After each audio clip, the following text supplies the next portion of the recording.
үнэхээр ижлэх яг нэг хэвэн цутгаад гаргасан юм шиг юм төрлийн эмэгтэйчүүд байгаа байхгүй. Ижлэхэн зочид буудаад ижлэхэн юм лакшри газруудад яг ижил тооцоотойгоор юм зургуудаа авахулдаг. Гэтэ байна та яаж эмэгтэйчүүд ингээ баян хүмүүстэй суулгаад байна вэ? Эмэгтэйчүүд эрэгтэй хүнээс илүү байхыг ингээ хүлээн зөвшөөрч чаддаггүй. Тэгээ өөрөөр хэлбэл ингээ чи баян хүнтэй сууж байгаа ч гэсэндээ тэр баян хүн чинь чиний нөхөр гэж чи бодож болохгүй чи тэр хүн үйлчилж байгаа гэдгийг маш сайн санаарай. Come and fly away with me. Come and fly away with me.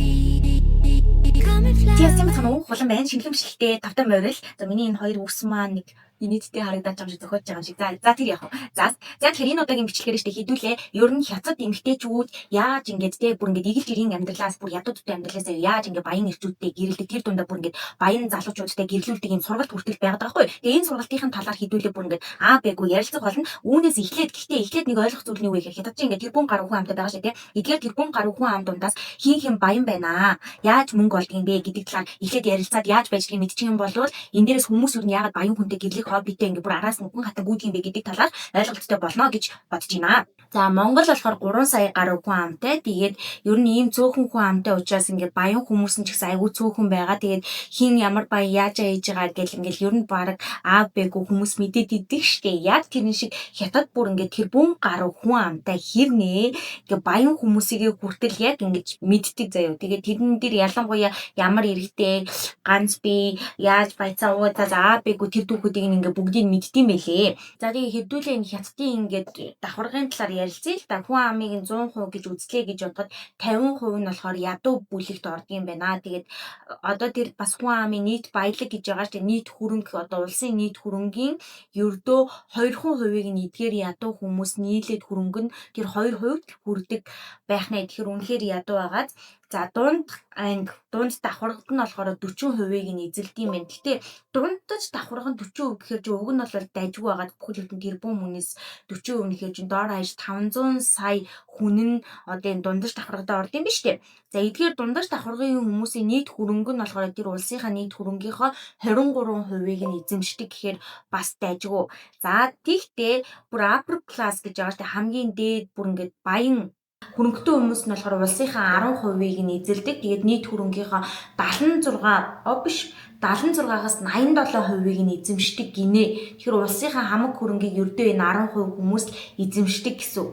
За тэгээд ийм их одоо баян хүмүүс нь бол их гэхүү бага гэхүү гэхдээ ер нь бол дайггүй байгаа зү. Ямар ч лээс нэг хүн амын 60% нь 50% нь бол нэг дайггүй амьдралтай гэж ойлгож болох нэ. За тэгвэл хятадууч гэлгүй ер нь тэ ингээд дэлхийд даяар баяжих хид хідэн ерөнхий аргууд байна. Хамгийн ихний арга бол боловсрал. Багаасаа ихтэй маш сайн суралцаад сайн ихтэй сургууль төгсөөд ингээд сайн боловсрал эзэмшчих юм бол сургуулаа төгсөөд ер нь бол нэг хэдэн жил ажиллаад мэрэгчлээ гарцаагүй сайн болчих учраас би үлдсэн амьдралдаа миний олсон боловсрал намайг хангалттай тэжээгээд явах боломжтой, хангалттай хөрөнгөтэй болгох боломжтой байх нэ. За дараагийн эхнийх нь бол боловсрал, дараагийнх нь болохоор одоо entrepreneurship гэж ярьж байгаа. Сүүлийн үед ер нь entrepreneur хүмүүсийн талаар айгүй их ярьдаг болсон шүү дээ. Тэгээ өөрөөр хэлбэл хуваараа бизнес эрхлэгч гэсэн үг.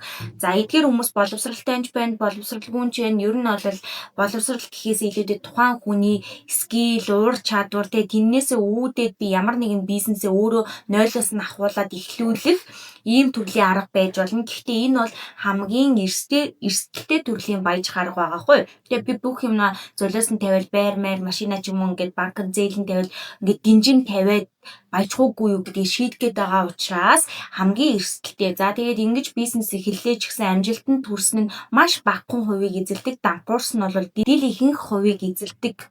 За дараагийн баяжих арга нь болохоор гэрлэлт байж болдог. За энэ бол ингээд ер нь бол бас эрсдэлтэй гэх нь хайшин тий. Гэхдээ бас хүнээс шалтгааллах төрлийн баяжих арга байгаа хгүй.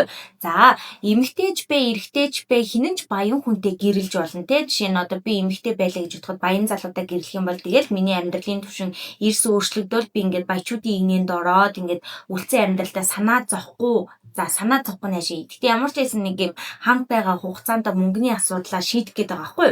За эрэгтэй ч гэсэн мөн адил ялгаагүй те баян эмэгтэйдээ сууж байгаа тохиолдол зөндөө байгаа штэ. Хятадд байгаа тэр бомбнууд чинь баянч байгаа, баян эмэгтэйч байгаа гэсэн үг. За тэгэхээр ер нь бол баян хүнтэй гэрлэн гэхээр заавал эмэгтэй гэд ойлгоод ах шаардлага байхгүй. Эрэгтэй эмэгтэй хоёр хүн хоёулаа байж болно. За гэхдээ надад энэ гэрлээд баян болох нь хамгийн бас жоохон онцгүй санагдаж байгаа. Яагаад вэ гэхээр одоо ялангуяа ингээл баян эрэгтэй хүнтэй сууж байгаа бол эмэгтэйн одоо гоо сайхан гоо үзэмж ингээд одоо ингээд буурах чинээний те буурах ингээд жоохон хөгшрөх тусмаа ингээд надад бол айцтай болох нь шүү дээ те өөр зөндөө сайхан эмэгтэйчүүд байгаа учраас магадгүй тэр баян нөхөр маань жоохон шалиг байлаа гэж бодоход өөр хүнтэй нийлээд явах магадлал зөндөө байгаа учраас бас хит найдах ёсгүй ийм гэрлэлт байгаа. Гэхдээ сүүлийн үед Хятадд заяа яг гэрлэлтийн аргаар баяжих сонирхолтой эмэгтэйчүүд дийлэнх тохиолдолд бий болсон. Яагаад вэ гэхээр нөгөө баяжих 3 арга байгаа штэ. Тэр 3 арга дундаа яг суралцаад боловсрлоороо ингээд толгой зөхиод мөнгө олъё гэхээр эн чинь яг Монгол шиг нөхцөл байдал биш байхгүй юу? Ингээд тэрбум гаруй хүн чинь Хятадууд бол тэр дундаа ингээд яг сургуульд өөрийнхөө хичээл зүтгэлээр орё гэдэг юм бол өдөрт 12-аас 16 цаг тасралтгүй зөвхөн хичээлээ хийдэг байхгүй юу? Тэгээ бүхэл бүтэн 12-3 жил ингээд сураад тэгээд оюутан болоод бас энэ чинээний сурна гэсэн үг шүү дээ. Тэгээ энэ маш их өрсөлдөөн дундаас ингээд боловсрлоороо зохиж гарч ирдэг учраас бүр ингээд сураад ингээд маш цөөхөн хувь нь л яах нь ингээ үлцэн амьдралаа ингээд боловсрлоороо өөрийгөө тижээгээд явах боломжтой байд юм байна. Тийм учраас одоо яг Хятадын сүүлийн үеийн залуучууд ингэж боловсрлоороо гэхээсээ илүүтэй дийлэнх эмэгтэйчүүд нь гоо сайхандаа маш их анхаарад тэгээд ийм баян хүнтэй гэрлэх сонирхолтой болсон байх нэ. За тэгвэл Хятадд яг ингээ одоогийн байдлаар 450 тэрбумтан байгаа гинэ. За энэ 450 тэрбумтнаас 190 эрэгтэй. За эрэгтэйгээс гадна бусна ч гэсэн эрэгтэй л дээ. Гэхдээ эрэгтэйгээс гадна сингл эрэгтэй шүү. 190 сингл. Тэгэхээр энэ 190 дээр яах нь Хятадын инфлюенсерч бай. Ер нь бол царайлаг сайхан эмэгтэйчүүд нь энэ 190-ийн төлөө өрсөлддөг байх нэ. За тэгээд мэдээж хэрэг энэ зах зээл нь байгаа учраас саяхан нэг зүйл ил болсон. Тэр нь юу вэ гэхээр энэ 190 тэрбумтан. За тэрбумтнаас гадна ингээд маш олон сайтнууд байгаа аахгүй. Эдгээр сайтн тэрбумтандаа гэрлүүлдэг курс гарсан байна гэж байсан. Гэхдээ энэ нь олон нийтийн өмнө ил болсон. За тэгэхээр өнөөдөр хэдүүлээ 3 эмэгтэйгийн талаар ярина. Энэ Моко гэдэг эмэгтэй, Луна, тэгээд Эми гэдэг ийм 3 эмэгтэйн талаар ярих болно. Хятадын жоох юм Тайландын дуучин Guo Fujian гэдэг ийм залуу байгаа. Энэ болохоор ер нь бол Хятадтай алдартай ийм дуучин байгаа. Ер нь бол Хонконг гаралтай жүжигчин дуучин бүжигчин бөгөөд 90-ад оны үед бол Хятадыг нэлээд шуугуулж исэн. За тэгээд түүнийг болохоор Хятадын кино урлагийн ер нь урлагийн 4 домгийн нэг гэж үздэг буюу Jackie Chan-тай дүүцгэс нэр хүндтэй нэг юм аа.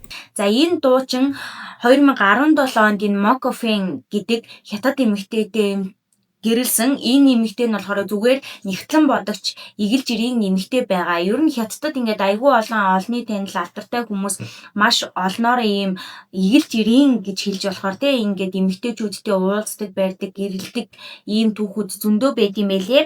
За тэгээд энэ 2017 онд энэ хоёр гэрэлсэн. За бас дээрээс нь Pan Wilbur гэдэг Тайван Америк гаралтай юм бүр алдартай дуучин юм байна. За Pan гэдэг удаа авчи те. Энэ Pan болохоор Luna гэдэг онгоцны үйлчлэгчтэй үерхдэг ээ. За онгоцны үйлчлэгчтэй манайхаа тэгээ ер нь бол бас энгийн игэл жирийн гаралтай эмэгтэй гэсэн үг. За энэ Luna Moco 2 болвол яг энэ тэрбумтнуудтай гэрлүүлдэг курсээс хамгийн амжилттай болсон 2 жишээ байгаа. За яагаад энэ хоёрыг гарцаагүй энэ тэрбумтандаа гэрлүүлдэг курс сурсан гэдгийг нь одоо хүмүүс итгээд байгаа вэ гэхээр би өмнөх бичлэг дээр хэлчихсэн дээ. Хятадын хамгийн баян хүний хүүхэд бол энэ Ван Сизон байгаа тий. Энэ Ван Сизон бол Хятад даяараа Хятадын нөхөр гэж алдартай. Ер нь тэгээд үнэхээр баян, тэгээд маш олон солиотой үйлдэлүүдийг хийдэг. Тэгээд Хятадын бараг энэ сошиалын хамгийн топ хэрэглэгч гэж хэлж болно заяа.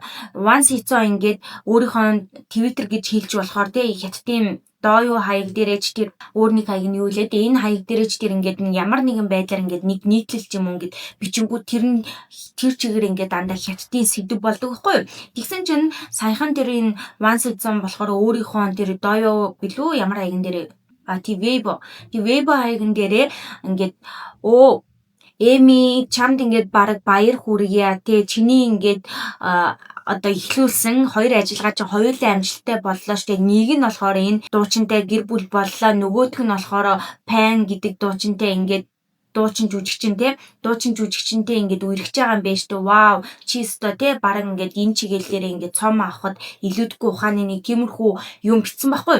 Тэгсэн чинь тэрнээс нь үүдээд нөгөө нэг хятадын одоо маш олон ютуберүүд ч тэр ингээд хүмүүс ингээд шууд судлаад эхэлж байгаа байхгүй юу.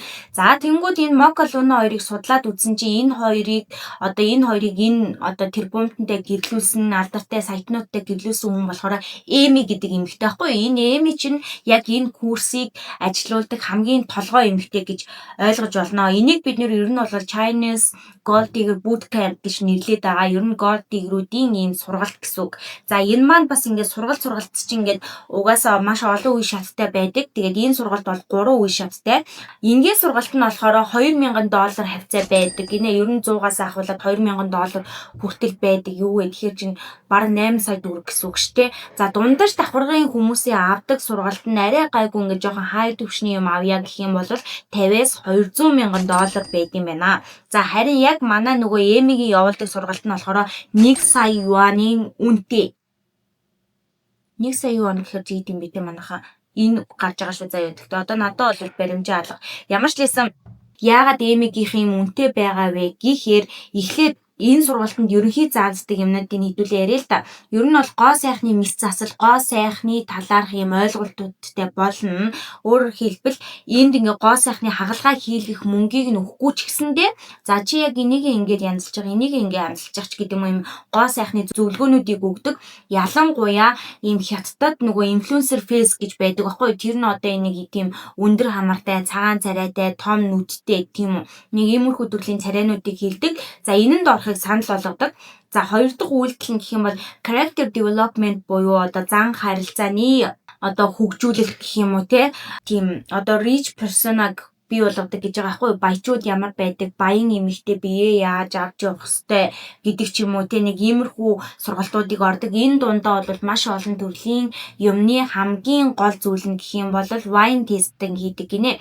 За ялангуяа энэ тэдэн онд хийгдсэн team wine гэл нэг юм кино мэн дээр гардаг штэ. Яг ийм зүйлийг чинь зааж өгд юм шиг байгаа заяа. За тэгээд нэг залуутай болцлоо шүү дээ. Одоо азан таарад мэдээж хэрэг ийм өчнөө 1 сая юаны сургалт авсан чи эдгээр эмэгтэйчүүд чинь ингээд баян хүнтэй уулзна. Тэгээд уулзж байгаа юм чинь дарс уулаад сайхан ингээл ярангууд тэгэл залуун дарсны тухай амд асууя л та тэнгүүд яг ингэж хэлдэг заяа. Одоо ингээд нэг юм дарсны texture гэж байгаа шүү дээ. Орц найрлага ингээ бүх юмнуудыг энэ тэгж хийгээ тэгсэн энэний одоо энэ усан үзмийн амт нь миний аманд ороод уусаад яг тийм мэдрэмжийг авж ийн. За энэ дарс бол баг эмэгтэй хүн бүрийн хөргөчөнд байх ёстой. Хөргөгч нь эмэгтэй хүн бүрийн гэрт байх ёстой ч гэдэг юм уу. Дарсны цуглуулганд байх ёстой ч гэдэг юм уу. Яг ийм темплет гэж байгаа заагвар заяа. Эхлээд чи ямар нэг юмыг амжилсан бол юугаар эхлэх ёстой вэ? Дунд нь юу гэж хэлэх вэ? Тэгээд төгсгөлд нь чи юу гэж ийм баялаг байдлаар төгсөх вэ гэдэг ийм ерөнхий загвар байгаа заяа. За тэгээд яг ийм загварыг энэ сургалтанд орсон бүх хүн яг нэг байдлаар хэлдэг гэсэн үг. За тэгээд энийг бол fake it till you make it гэдэг нэг юм үг гэдэг шүү дээ. Чи яг ингээ бодит болтол нь жүжиглээ. Хуураа гэсэн утгатай тийм үү те. Одоо жишээ нь өөртөө ихтэй бай гэвэл яг л өөртөө ихтэй мэт жүжиглэх хэвээр тэгээ нэг л өдөр энэ чинь бодит болно гэсэн юм хамгийн алдартай өгнүүд хүртэл байдаг шүү дээ те. За энэ сургалтанд бол яг тэрийг зааж өгдөг өө. За тэрнээс гадна ер нь би нөхөртөөгөө яаж харьцах ёстой, ямар хуу байдлаар сошиал хаягаа хөтлөх ёстой гэх мэтчлэн зүгээр ингээл одоо бидний Instagram дээр хардаг маш гой инфлюенсерүүд байгаа шүү дээ. Вау гэж бодмоор тийм инфлюенсерүүдийн амьдралыг энэ сургалтаар зааж өгдөг гэж ерөнхийд нь ойлгож болно. За тэгээд яг энэ сургалтанд суусан хүмүүс юугаар ажиллах юм байна вэ гэхээр одоо та нарт энэ харагдаж байгаа ийм зургууд байгаа заяа. Энэ зургуудыг харахаар зүгээр л нэг инфлюенсерийн гоё зургууд байгаад байгаа зү тий. Тэгээд яг судлаад үзэх юм бол энэ сургалтанд сууж байгаа ихэнх хүмүүс зүгээр ижилхэн хувцастай. Ижилхэн зочид буудал тэгээ ижилхэн юм лагшри газруудад яг ижил поцтойгоор энэ зургуудаа авахулдаг. Гэтэ ижил поц нь цааш юм бэ жоохон гар мараа буулгадаг ч юм уу нэг ийм өөр байдлаар зургуудаа авахулдаг заяа. Тэгээ эднэрийг нь бүр ингээд хятадууд олцсон байвал яах вэ? гол нь эдрийг яагаад эмигийн сургалтанд суусан гэж үзээд байгаа вэ гэхээр эмигийн сургалт чинь бусад сургалтуудаас үнэтэй байгаад байгаа шүү дээ. Бүхэл бүтэн 1 сая юан гэдэг чинь юу гэсэн үг юм бэ? Тийм биз дээ. За тэнгүүд эмигийн сургалтад суухын давуу тал нь гэх юм бол яг одоо ийм нэг юм лагшри дандаа баян хүмүүсийн очдог зочид буудал эдгээр ийм 5 одтой тийм ийм зочид буудлууд газруудаар үйлчлүүлэн заяа. Тэгээд дээрэс нь ийм янз бүрийн яат мат дээр болдог ингээ баячуудын зөвхөн зохион байгуулдаг юм үдшилгүүд гэж байгаа штэ тий. Тэр үдшилгнүүдэд оролцох боломжтойгоор л бусад сургалтуудаас илүү одоо үнэтэй байгаад байгаамаа. Мэдээж хэрэг сургалтанд суучлаа. Тэгээд би тэр баян хүмүүстэй ингээд очиж уулзах тэр газруудаар очихгүй юм бол би хизээч одоо баян хүнтэй гэрлэн гэж бодоод хүлээгээд байхав дээ тий. Тэгээд тэрүүгээрээ л ялгаатай байгаа. За тэнгүүд эдгээр сургалтанд суусан хүмүүсийн зураг нь бол гэхдээ нэг бодлоо амар хэцүү юм аа. Ийм сургалтанд бүхэл бүтэн мөнгө төлөх суучингуудаа ийм зургуудыг авахулж штэ тий. Тэнгүүдээ яг адилхан надтай ижил сургалтанд сууж байгаа хүмүүс яг л ижил төрлийн зураг авахуулаад өөрсдийнхөө хаяг дээр оруулж байгаа байхгүй юу. Тэгээ хамгийн одоо хүмүүсийн хөөрхий дөө гэж бодож байгаа зүйл нь одоо энэ жишээ нь зочид буудалд ингээ авахулсан зураг байхгүй юу? Одоо өстө өглөөний цайгаа инглээ тэглээ гэл нэг юм инфлюенсер маягийн постууд байдаг штеп. Тэнгүүд ядаж наад альмаа хазаач ядаж тэгээч наа ундаанасаа амсан юм уу гэл тэнгүүд зүгээр ус барьсан байх жишээний тий. Тэгээ ийм зургуудыг оруулахаар нь хүмүүс тэгээд хөөрхий дөөл гэж ер нь бол бодож байгаа юм бэ нэлээ шүү. Гэтэ угаасаа хэцүү байгаасаа тий. Яг ижилхэн газар, ижилхэн ширээн дээр ийм өөр эмэгтэйчүүд зураг авахулсан хэрнээ тэр альмаа хазаагүй байгаа шүү. Ямар ч аль ч юмд ингээ хүрээгүй байгаа тийм үү. Тэгэхээр ингээд фейк ингээ хуурж байгаа гэхэд л жоохон хэцүү амьдралтай юм шиг харагдах юм аа нэг талаараа. За нөгөө талаараа ингээд баян харагдаж байгаа хөөрхөн инфлюенсерүүдийн одоо өрөө нь болохоор beautiful kind тэгээд wealthy woman-ы bootcamp гэж нэрлэдэг байгаа хгүй тийм үзэсгэлэнтэй сайхан сэтгэлтэй баян эмэгтэйчүүдийн бүлгэмж гэх юм уу тийм нэг иймэрхүү нэртэй байгаад байгаа. Тэгээ үүнийхээ хүрээнд ч гэсэн хөөрхөн юм чи сайхан сэтгэлтэй байвал мэдээж хэрэг залуучуудын сэтгэлийг уяраа. Тэнгүүдээ нэг ийм зураг авахулсан байгаа заяа. Одоо энэ загас бариад загсаа буцааж тавьж байгаа. Вау, нийгэмд бол тэ үнэхээр гоё эерэг мессеж байгаа хгүй юу? Загас барьчлаа, буцаага дарин тавьчлаа. Гисэн чинь яг үүнтэй ижил төрлийн үйлдэлийг нөгөө нэг өөр инфлюенсер чинь бас өөрийнхөө сошиал хаяг дээр оруулаад байгаа хгүй. Тэгэл яг жинхэнэ сайхан сэтгэл үү эн чин те угаасаа л юм цаанаасаа ингээд дөөрэж байгаа ижил төрлийн үйлдэл үү гэдгийг харахаар үнэхээр фейк хуурамч байгаад байгаа хгүй. За яг энэ мэтчлэнгээр ийм өөнүүдийг бид нэр хаанаас хараад байгаа вэ гэхээр энэ та нар хятадын хамгийн алдартай за нэгэн хэсэг ер нь хятадууд дундаа маш алдартай хятадч гэхгүй гадаад эмэгтэйчүүдэд маш алдартай жүжигчин бол энэ Хуан Шамин штэ те угаасаа ингээд нэг юм сайхан залуу харагддаг. Гэтэ надад сүүлийн үед бол үнэхээр сайхан харагдахгүй байгаа заяа. За энэ залуу энэ Еке гэдэг гэдэг юм лээ шүү. За ямар ч лсэн Еке гэдэг эмэгтэйтэй үерхчихсэн баггүй юу? Тэнгүүд энэ Еке ч бас энэ эмигийн сургалтанд сууж исэн болж таарч байгаа. Яагаад вэ гэхээр саяны энэ загас тавьж байгаа зураг мураг биш тий. Эн чинь бас энэ Екегийн зураг байгаад байгаа байхгүй юу? За тэгээд одоо Екэж тэр одоо нөгөө Мокач тэр нөгөө энэ Лунагийн 3 эмэгтэй чи ингээ бүгдээрээ ижилхэн царайтай. За нөгөө нэг энэ сургалтанд суухаар царай зүссэн мис заслын ажил би энэ зөвлөгөө өгдөг гэж гисэн штеп. Тэнгүүд ийм зураг энэ төр оруулдаг заяа. Одоо энэ дээрээс та нар ингээ харах юм бол хин нь хин юм бэ гэдгийг нь ялгаж чадахгүй бүр. За үнэхээр ялгахад хэцүү гэсэн. За тэгээд дээрээс нь энэ сургалтанд сууж байгаа эмэгтэйчүүдийн хувцлалт хоорондоо бүр үнэхээр ижилхэн яг нэг хэвэн цутгаад гаргацсан юм шиг ийм төрлийн эмэгтэйчүүд байгаа хгүй. Одоо хардаг нэг тийм хай түвшний классикч гэх юм уу нэг дээр эртний үеийн тийм vibe бөхөр ийм төрлийн хувцалтай байгаад байгааз. Тэгээд орж үйлчлүүлж байгаа газрууд нь хүртэл нэг төрлөх гэсэн. За тэнгүүд хүмүүс сүулдэ яг ийм курс байдгийн байна гэдгийг нь мэдэнгүүтээ өөрсдийнхөө вебо хаяг дээр ч юм уу те. За манайхан шинэ челленж шүү 5 секундын дотор эндээс одоо та нар Екэг олоод хараарай гэл тэнгүүд комментэнд орно. За одоо энэ тестийг жоохон хүндрүүл эндээс та нар Екэг олж чадахгүй ч гэдэм үү нэг юм ижил төстэй ийм зургуудыг нь оруулаад тэгээ нэг иймэрхүү байдлаар тоглоом шоглоом болгож байгаа. Ингээд тоглоом шоглоом болгож байгаа ч гэсэн цаанаа бол ийм сургал байдгаа гэдгийг нь бол батлаад байгаа хгүй юу? За тэгэнгүүт одоо энэ хүмүүс эмээгээс асууж байгаа штэ тий та одоо яаж ингэж те ийм сургалт заагаад байна вэ? Та яаж эмэгтэйчүүд ингээ баян хүмүүстэй суулгаад байна вэ гэж асуусан чи эми өөдөөс нь та нар одоо алдартнуудыг мөнгөтэй хүмүүсийг тэнэг гэж бодоо юу? Тэгээ тийм хүмүүсийг хуурах, тэнэгтүүлэх амархан гэж бодоо юу гэж өөдөөс нь хэлж байгаа байхгүй. Тэгээ энэ үгнээс нь бид нар юуг ойлгож болох вэ гэхээр нэрэл тийштэй энэ баян хүмүүс чинь угаасаа баян зарим нь ингээл боловсрал ухаанаараа ингээд л толгой цохол ингээл хүнээс илүү тооцоол хийж байгаа учраас л тэр хүмүүс чинь нэг талаараа баян болж байгаа шүү дээ. Тэгэхээр энэ хүмүүс ямар хүнтэй үерхэж байгаа гэдгээ мэддэг заяа. Одоо энэ эмэгтэй нь ямар вэ гэдгийг мэдж байгаа гэсэн үг шүү дээ. Тэгээд энэ хүмүүс чинь мэдээж хэрэг тэнэг биш учраас нэг талдаа энэ хүмүүс яг өөрийнхөө хайж исэн тэр хүнийг л олж байгаа байхгүй юу? Нөгөө талдаа эмэгтэйчүүд нь мөнгөтэй хүнтэй суулгаж байгаа. Тэгээ мөнгөтэй хүнээ олсон. Тэгээд яг энэ хоёр хүн бол өөрсдийнхээ яг одоо хүсэж байгаа хүнээ олсон гэх юм уу тий. За өөрөөр хэлбэл ингэж хэлж байгаа. Хуан Шами Екэд үргэжсэн гэж байгаа шүү дээ тий. Тэгсэн чинь Хуан Шами нэг ярьслага дээр ингэж хэлсэн. Doesn't like it when a woman is more capable than him, especially if they are better than him in many ways. That will be really upsetting гэж байгаа байхгүй юу?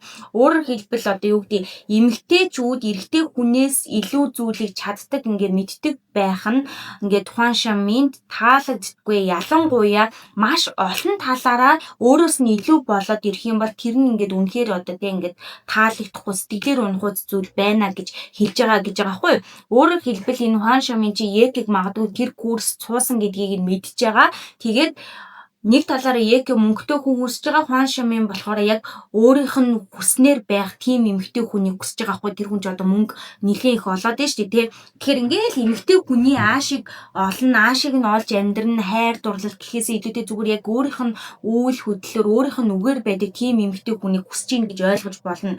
Бас дээрээс нь энийг баталж байгаа зүйл нь юу вэ гэхээр одоо энэ сургалтанд суусан Жоржиа гэдэг ийм 23 настай эмэгтэй байгаа хгүй. Тэгсэн чинь энэ сургалтаар багш нь өөрт ингэж хэлсэн гинэ. Чи ирээдүйн нөхөртөөгөө хизээч нөхөршгэ харьцаж болохгүй. Чи тэднэртэй өөрийнхөө босс эзэн мэд харьцах ёстой гэж хэлж байгаа. Өөрөөр хэлбэл ингээд чи баян хүнтэй сууж байгаа ч гэсэндээ тэр баян хүн чинь чиний нөхөр гэж чи бодож болохгүй. Чи тэр хүнд үйлчилж байгаа гэдгээ маш сайн санаарай л гэсэн нэг юм далд мессеж яваад байгаа хгүй. Нэрэл яг тийм байгаасаа тий. Мөнгөтэй хүмүүс чинь яг хайр сэтгэл тэр хүмүүс чинь ингээд дандаа өөртөө ингээд мөнгөний төлөө гэж байгаа эмэгтэйчүүд дийлэнх тохиолдолд уулзж байгаа шүү дээ. Ягаад гэвэл тэр тэрбум хүн амтай оронд чинь маш олон бас юм голд дигэр гэж хэлж болохоор юм эмэгтэйчүүд байгаа. Тэгэл мөнгөнд нь болж уулзж байгаа зөндөө хүмүүс байгаа болохоор зарим эрэгтэй хүн бол үнэхээр залхацсан байгаа шүү дээ.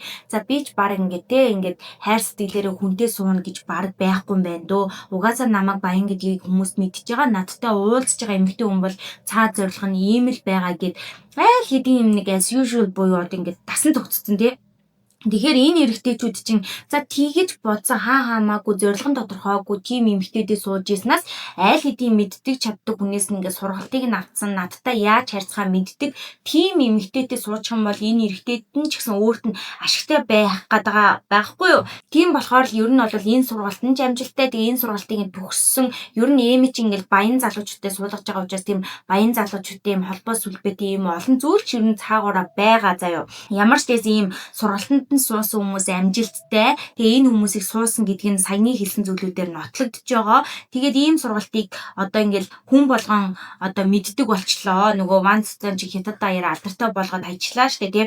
Тэгэнгүүт эми чи ингээд маш олон нэвтрүүлгүүдэд оролцож байгаа байхгүй юу. Тэгээ яг энэ чиглэлээр алдартай болоод эхэлсэн гэсэн. За тэгсэн чинь эми өөрийгөө тэр нэвтрүүлгийн үеэр ингэж танилцуулж байгаа юм аа. All the girls know me, all the girls fan of me гэж байгаа байхгүй юу. Бүх охтууд намайг мэддэг. Тэгээд бүх охтууд миний фэн ээ гэж хэлж байгаа. Тэгсэн чинь шууд нөгөө дебет шоунд дээр нь байсан эмэгтэй босч ирэнгүүтээ ингэж хэлсэн байгаа. За уучлаарай. Гэхдээ чамд нэг зүйлийг хэлмээр санагдчихлаа. Чи арай тоглоогүй бидтэй. Гэхдээ нэг үннийг хэлэхэд бол бүх охид чамд ингээд дуртай биш ээ. Ихэнх охид харин ч эсэргээрээ чамд дургу шүү. Тэгээд би чамайг ерөнхийдөө бол хүний 8 чинь гэж бодож ин чи нэг талаараа хүний 8 хийгээд байгаа. Чи яг юу хийж байгаа вэ гэхээр охид бүсгүүчүүдийг те им эрэгтэй мөнгөтэй эрэгтэй хүний ингээд тайп сонирхолтод нийлүүлж чи ингээд ийм нэг ийм хэлбэрт оруулаад байна. Тэгээд дээрэс нь чи яг ийм шууд утгаараа тухайн эмэгтэйг ингэж худалдаагүй ч гэсэндээ Чи яг тэрнтэй ижил төстэй үйлдэлүүдийг хийгээд эмэгтэйчүүдийг бараа бүтээгдэхүүн шиг үзээд байна. Тэгэнгүүтээ чиний яг энэ бараа бүтээгдэхүүн шиг үзэж байгаа энэ эмэгтэйчүүдийг баян хүний эхнэр болоход бэлтгэж байгаа эдгээр үйлдэл чинь нийгэмд маш токсик тийм хортой мессеж илгээж ийн гэж би хувьдаа үзэж байна гэж өөдөөс нь хэлсэн чинь энэ эмэгтэй нэрэл баг айгүй үнэн зүйл хийлээд ингээд баг хятад даяараа бас юм дажгүй одоо үнэнч гэх юм уу тийм үнэнч байдлаар ингээд эмэгтэйчүүдийн дэмжлэгийг нэлээд аваад байгаа. За ямар ч байсан тэгээд Эми бол энэ талаараа жалдардаг гих мэтлэнгээр Эмиг нэг талаараа шүүмжиж байгаа хүмүүс байгаа. Тэгээд цаад утгаараа бас Эмигийн сургалтыг авж байгаа эмэгтэйчүүд ч гэсэн нэлээд олширсан байгаа. Тэгээд ер нь бол одоо энэ 190 дээр бол нэлээд алалцаан болдог байх нь шүү дээ. За тэгээд яг уу эмэгтэйчүүд ингээд тэр хүмүүстэй ингээд гэрлэх гэж ингэж хичээж байгаа гэсэндээ нөгөө талдаа ирчүүд болохоор бас нэлийн хүнд нөхцөл байдал байдаг. Хятадд бол баян болох 3 арга ярьсан шүү дээ хэдүүлээ. Тэнгүүд хятадд хэрвээ чи ингээд олигтой карьертэй биш заяо. Тэгээ дээрэс нь юм өөрийн гэсэн ямар нэгэн өмч хөрөнгөгүй тодорхой хэмжээний орлого олдгүй л бол чи баг их нэртэй болно гэж зүүдлээж хэрэггүй гэж ярьдаг. Тийм болохоор яалтчгүй хятадын ирчүүд бол ингээд баян болохын тулд мөнгөтэй болохын тулд нэлийн хичээдэг. За тэр чинээгээр хятад ч өөрөө ингээд бас нөгөө Азийн орнууд дундаа ингээд гадаад өнгө үзэмжиндээ маш их анхаардаг. Хятад хүмүүс нь ч гэсэн тэр хятад хүмүүсийн гадаад үзэмжээр нь шүүх тохиолдол зөндөө байдаг те. Хэрвээ ингээд luxury машин энэ төр унтсан те, үнэтэй машин унтсан, үнэтэй брендийн хувц өмссөн хүнтэй бол ингээд хүмүүс нь өөртөө ингээд гайхаж харж мараад жоохон зай мэ барьдаг ч юм уу те, вау мау гэж хардаг. Тэгээ тэр чинээгээрээ хятадын баян хүмүүс би баян гэдгийг харуулж одоо бас ийм үнэтэй одоо ийм байдлаар өөрийгөө харуулах гэж хичээдэг байх нэ.